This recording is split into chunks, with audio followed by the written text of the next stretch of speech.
விமானங்கள், ஹெலிகாப்டர்கள் மற்றும் ட்ரோன்கள் பறக்க தடை செய்யப்பட்ட இந்தியாவின் 5 இடங்கள் எவை தெரியுமா? முதலில், குடியரசுத் தலைவர் மாளிகை, ராஷ்டிரபதி பவன் இந்திய ஜனாதிபதியின் இல்லம், நாட்டின் மிகவும் முக்கிய இடங்களில் ஒன்றாகும். இந்த காரணத்திற்காக குடியரசுத் தலைவர் மாளிகைக்கு மேலே உள்ள வான்வெளி நிரந்தரமாக பறக்க தடை செய்யப்பட்ட பகுதியாக அறிவிக்கப்பட்டுள்ளது. 2. திருமலை வெங்கடேஸ்வரர் திருப்பதி கோவில். தினமும் லட்சக்கணக்கான பக்தர்கள் வருகை தருவதால் பக்தர்களின் பாதுகாப்பை உறுதி செய்வதற்காக இந்த கோயில் மேல் அமைந்துள்ள வான்வெளி பறக்க தடை செய்யப்பட்ட பகுதியாக அறிவிக்கப்பட்டுள்ளது. 3. நாடாளுமன்ற வளாகப் பகுதி. இந்த மத்திய டெல்லி மண்டலத்தில் நாடாளுமன்றம், பிரதமரின் இல்லம், அமைச்சர் அலுவலகங்கள் மற்றும் பல முக்கிய அரசு துறைகள் அமைந்துள்ளன. இதன் காரணமாக இந்த முக்கியத்துவத்தை கருத்தில் கொண்டு இந்த பகுதியில் விமானங்கள், ஹெலிகாப்டர்கள் மற்றும் ட்ரோன்கள் பறப்பது கண்டிப்பாக தடை செய்யப்பட்டுள்ளது. 4. தாஜ்மஹால்.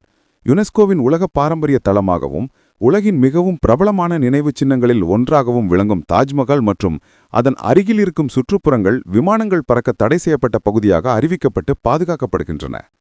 5. பாபா அணு ஆராய்ச்சி மையம். இந்த ஆராய்ச்சி மையமானது ஒரு பெரிய அணு ஆராய்ச்சி நிலையமாக இருப்பதால் உயர் பாதுகாப்பு மண்டலமாக வகைப்படுத்தப்பட்டுள்ளது. இவைகள்தான் விமானங்கள், ஹெலிகாப்டர்கள் மற்றும் ட்ரோன்கள் பறக்க தடை செய்யப்பட்ட இந்தியாவின் 5 இடங்கள் ஆகும்.